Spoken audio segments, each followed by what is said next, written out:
அன்பான கர்த்தருடைய பிள்ளைகளே, உங்கள் யாவரையும் ஆண்டவராகிய இயேசு கிறிஸ்துவின் நாமத்தில் நான் வாழ்த்துகிறேன். இன்றைக்கும் கூட நம்முடைய இந்திய தேசம் 77வது குடியரசு தின நாளை கொண்டாடி வருகிறது. நம்முடைய இந்திய தேசம் தான் அடைந்திருக்கிற சுதந்திரமும் தான் பெற்றிருக்கிற குடியரசும் எளிதில் நமக்கு கிடைத்த ஒன்றல்ல. இந்தியா ஒரு அற்புதமான தேசம். எல்லா வளங்களும், எல்லா வகையான நிலங்களும், எல்லா இன மக்களும், எல்லா மதத்தவரும், எல்லா ஜாதியினரும், எல்லா மொழியினரும் ஒருங்கே அமைந்த உலகத்தில் மிக சிறந்த நாடு இந்தியா. இந்தியாவை போல ஒரு மதர் சார்பற்ற நாடு நீங்க பார்க்கவே முடியாது. இந்தியாவை போல எல்லா வளங்களும் கொண்ட நாடை நீங்க பார்க்கவே முடியாது. இந்தியாவை போல வேற்றுமையில் ஒற்றுமை உள்ள நாட்டை நீங்க பார்க்கவே முடியாது. இப்படிப்பட்ட நாட்டை தேவன் நமக்கு தந்திருக்கிறார். அதற்காக தேவனை நாம் துதிப்போம், ஸ்தோத்தரிப்போம். அதே நாளில பாருங்க, நம்முடைய இந்திய தேசத்துல இந்த குடியரசும் சுதந்திரமும் நமக்கு கிடைப்பதற்கு எண்ணற்ற தியாகிகள், சுதந்திர போராட்ட வீரர்கள் போராடி இருக்கிறார்கள். அதையும் நான் நினைவு கூற வேண்டும். பரிசுத்த வேதாகமத்தில் உங்களுக்காக நான் ஒரு வசனத்தை வாசிக்கிறேன்.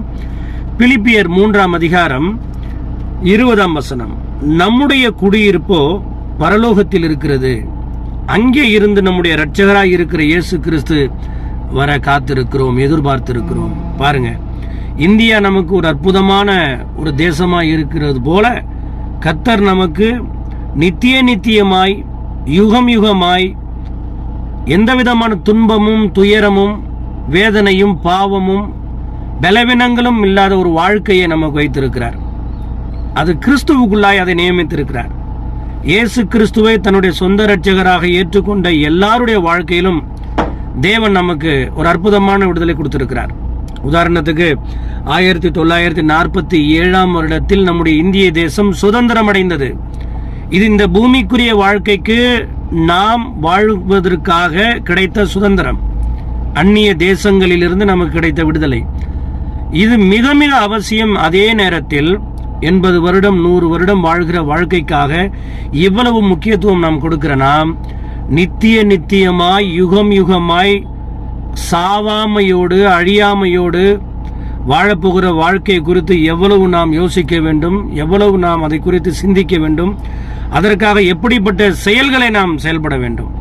வேதத்தில் நம்முடைய குடியிருப்போ பரலோகத்தில் இருக்கிறது, அங்கே இருந்து இரட்சகராய் இருக்கிற இயேசு கிறிஸ்து வர எதிர்பார்த்திருக்கிறோம். நான் சொல்றேன் பாருங்க, இந்த பூமிக்குரிய வாழ்க்கை நமக்கு நிரந்தரம் அல்ல. நமக்கு நிரந்தரமான வாழ்க்கை ஒன்று மரணத்திற்கு பிறகுதான் இருக்கிறது. இந்த பூமிக்குரிய வாழ்க்கையில நாம் அடைகிற துன்பங்கள், துயரங்கள், வேதனைகள், பலவீனங்கள், போராட்டங்கள், நெருக்கங்கள், இவைகளுக்கெல்லாம் ஒரு நிரந்தர தீர்வு என்பது நித்தியத்தில் நமக்கு காத்து. அதற்கு நாம் ஆயத்தமாக வேண்டும். இந்த உலகம் ஒரு பிளே கிரவுண்ட் போல. வில்லியம் ஷேக்ஸ்பியர் என்ற ஒரு ஆங்கில எழுத்தாளர், ஒரு பிளே ரைட், அவர் சொல்றாரு, இந்த உலகம் ஒரு நாடக மேடை, நாமெல்லாம் நடிகர்கள் அப்படின்றார். நான் சொல்றேன், இந்த உலகம் ஒரு விளையாட்டு களத்தை போன்றது. நாம் இங்கே வாழ்கிற வாழ்க்கை அதுதான் நம்முடைய நித்தியத்தை அது தீர்மானிக்கிறது. இயேசு கிறிஸ்து இந்த பூமியில வாழும்போது பாவம் இல்லாதவராய் வாழ்ந்தார்.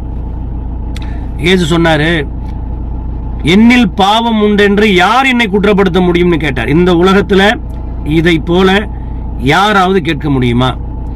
என்னில் பாவம் உண்டென்று யார் என்னை குற்றப்படுத்த முடியும் என்று இயேசு கிறிஸ்து ஒரு வார்த்தை கேட்டார். இதை போல இந்த உலகத்தில் வேற யாராவது சொல்ல முடியுமா?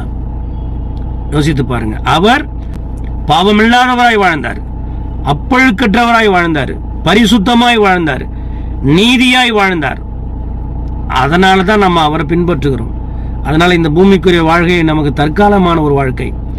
அதனால இயேசு கிறிஸ்து எனும் இரட்சகர் சீக்கிரத்தில் வரப்போறார். அவரை சந்திக்க நீங்க ஆயத்தப்படுத்துங்க. அதே நேரத்தில் ஒருவேளை அவருடைய வருகை தாமதமானால் நாம் அங்கே அவரை போய் சந்திக்கும் ஆயத்தமாகுங்க. நம்முடைய தேசம் சுதந்திர தேசம். அதை போலவே இன்னொரு மகா பெரிய சுதந்திரமான தேசம் இருக்கிறது, அதுதான் பரலோகம். அதற்காக ஆயத்தமாகுங்க. கர்த்தர் உங்களை ஆசீர்வதிப்பார்.